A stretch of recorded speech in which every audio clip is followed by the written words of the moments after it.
and welcome to The Print. I am Niyati Kothiyal and today we are here with Mr. Sohail Hashmi. Sir is an oral historian and popularly known as the Dilliwala. Sir, is that right? Yes. The Dilliwala? Yes. So, not only am I known as a Dilliwala, yeah. I am a Dilliwala. So, the session, it was like a story of the journey of everything that we've had in India and everything that has reached India, am I right? Yeah, yeah. So, I would like to know, there's this question that has been in my mind. What would an India that has only Indian things in it, what would an India like that look like? You mean in terms of food? In terms of everything, because you have talked about that. Well, so. You know, that question could be applied to any country. Yeah. Because the borders that we have now, they were created in the 19th century. The idea of a nation emerges in the 19th century. And even now we see borders changing constantly. So, in 1947 we created India and Pakistan. Now, what was India on 13th of August was not India on the 15th of August. You know. So, but that does not stop the sarson ka saag, which is growing on both sides. You can't say this is Pakistani sarson ka saag and this is Hindustani sarson ka saag. Yeah. It is sarson ka saag. And this is true all over the world because people have been traveling and the extent of journeys that have happened, very difficult to imagine now because those days the journeys were happening on foot. Fahiyan came to India. Afanasi Niketan came to India. Guru Nanak is believed to have travelled to Mecca. And people were travelling like this all over. And when they travelled, they carried their whatever their attire, their language, their food, and that's how things dispersed. So, but if one strictly looks at what would be, what is missing for, let's say, from our plate. And I used to discuss this with my mother and she used to reel off a list of greens which have just disappeared. And a couple of years ago there was this residency organized by Serendipity on food. And I was part of the jury and there was this proposal from a young man from Karnataka who was researching into the greens that have disappeared from our table. And he came up with a phenomenal list. And he says that all these are even today the staple food of the peasants in rural Karnataka. These greens were never cultivated, they grew wild. Yeah. On the boundary walls of your little agricultural patch and all that. And every time the peasant was going home, he will cut them and take them home and it will be cooked and eaten. Large number of them. Now, they were never cultivated, so but every villager was consuming it because on their little patch, they were growing wild and they will carry them home every day and, you know, this green today, another green tomorrow, and that's how they, and this they will eat with their rice or whatever, or ragi. But these greens have never, because they were not cultivated, so they grew in small quantities. They were never in enough quantity to be harvested together, loaded on a trunk, sent to a wholesale market.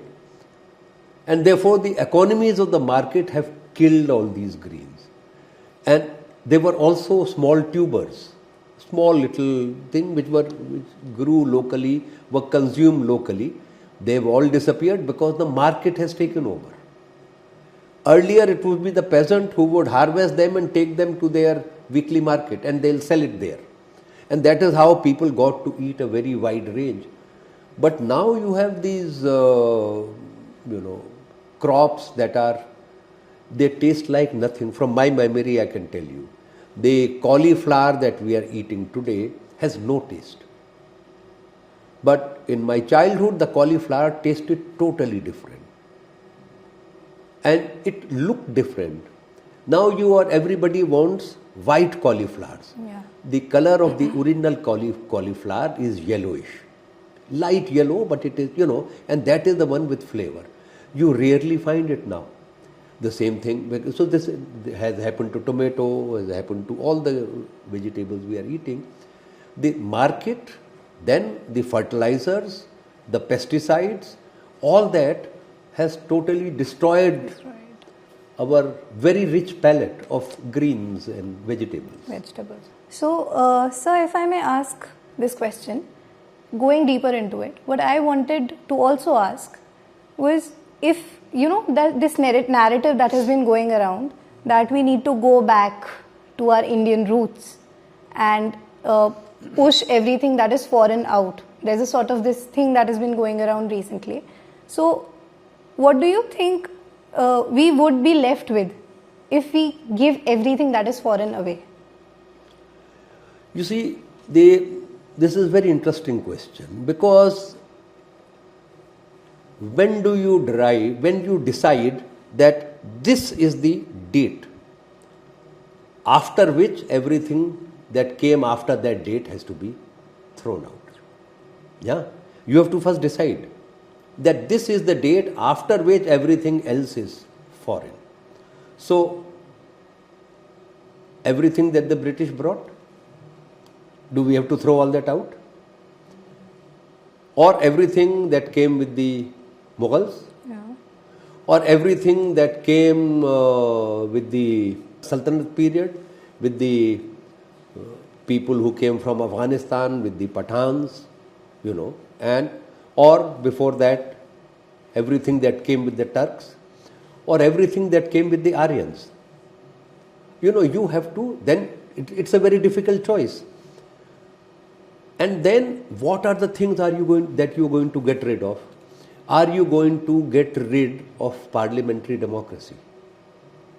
Because an elected government, elected by the people, every adult going and voting and choosing their leaders and throwing them out of power after 5 years if they are not happy, this is not an Indian concept. Democracy is not an Indian concept. We were all these years, regardless of the religion of the rulers, they were all kings. They were all autocrats.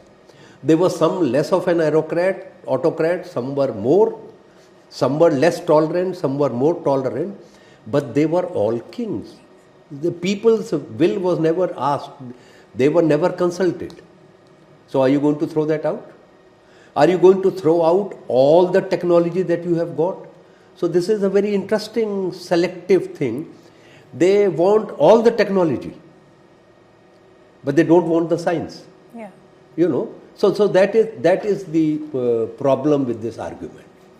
That is true. Yeah. How much history do you think is there in mythology, and how much mythology do you think is there in history today? You see, this is actually a question that a historian can address. I am not a historian.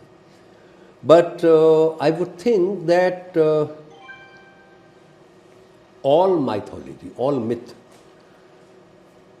or at least most myths, can have a kernel of truth, maybe an incident, and then a poet writes about it, and then it becomes popular, and then there are versions that people create, and new versions keep on coming up, etc., etc. So like the plays that Shakespeare wrote about the kings of England, Yeah. maybe some of them, the episodes in his plays, have a real base. That there was an incident that happened, that there was a war that took place, or like Hamlet and all that, But to look at that and say this is our history is a little problematic. Because what history needs is evidence. And it requires evidence which is testified as factual, based in reality by many historians. And all historians would study different aspects of a period or of a engagement or of a war, and they look at different aspects, and then all that is put together and you get a complete picture. And if it makes sense and it appeals to your common sense in the end, if that story is for the common good, as Buddha had said, if it is for the common good, then you can believe it as fact. But if it is serving the political ambitions of one group or another group, then that interpretation cannot be true history. Yeah. You know, there are always interpretations, and interpretations are very important in history. I'll just give you one example to illustrate that. There is these two triangles, one triangle and another triangle. This is known as the hexagram. Yeah. In the Anglo-Saxon tradition and broadly in the European tradition, this is known as the Star of David. And Anglo-Saxon historians writing the history of India, they said this is the Star of David. And that's how it's been described. But we know for a fact that this six-cornered star has been in use in India from the 7th or 8th century. That this six-cornered star is found in all the Buddhist and Jain mandalas. Okay. That this is known as the Adi Yantra. Inside a circle, this is known as the Shakti Chakra. This triangle represents Shiva and this triangle represents Shakti. And these two together in a circle mean universe in harmony.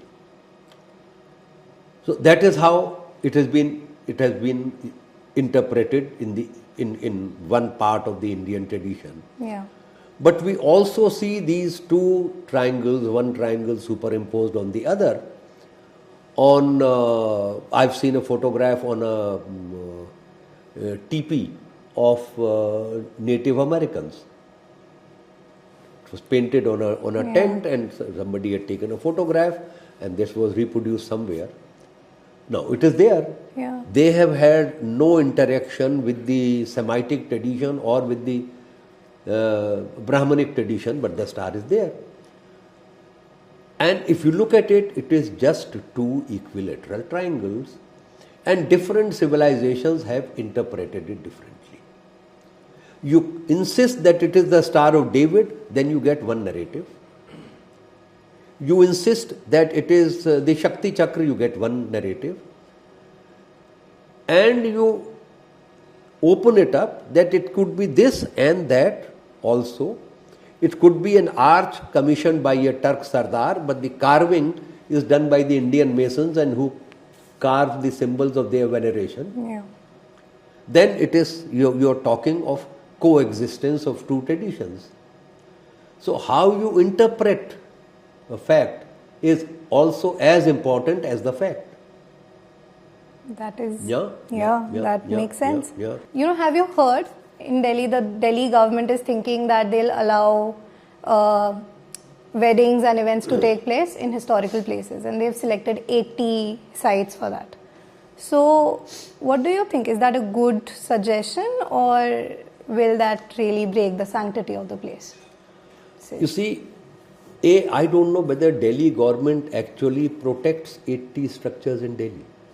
I don't know. Okay. Because the Archaeological Survey of India, they protect about 190 or maybe thereabouts or close to 200 structures. I don't know whether Delhi archaeology actually protects 80 structures, or are they encroaching on some of the ASI monuments. Then opening these places up for wedding receptions is not my idea of promoting heritage. There are so many other things that can be done at historically important places, And because you know what kind of weddings happen, the scale at which it happens, and the number of people who go to attend these weddings. What guarantee is there that people are not going to hammer nails in the wall and hang buntings? You know? Yeah. So, you are going to, because I have seen there are structures inside the golf links, inside the golf course, where there is a 18th century structure where banquets are organized. As you enter the Delhi Golf Club on the left side, Okay. it is called the Lal Kothi or Lal Mahal. वहाँ banquets organized होते हैं. Now, if you start doing it in all these places, and you are, वहाँ पे वो टंगली कबाब आप कर रहे हैं and all that, and I have heard suggestion that they are planning to organize fine dining in some of these mausoleums. Now, if you are going to do that, it is aesthetically repulsive, the idea that you are going to go to somebody's grave and sit there and have fine dining, It is a morbid thought. It is a morbid thought. So there has to be a sense to what you are doing, what is that building, what kind of activities can be done there, Yeah. Instead of organizing Same wedding parties and birthday parties, so They should protect them, and you can organize music concerts. musicals. Yeah. You can organize music concerts, you can organize photography exhibitions, about the history of the monument you can organize things. There are so many other things that you can do. Think of it creatively. This comes automatically. You have a shortage of wedding Banquet halls so you convert all of them into banquet halls. Yes. On that note, thank you so much for your time, sir. Pleasure. I am Niyati Kothiyal with Vaibhav Pant from ThePrint. Thank you.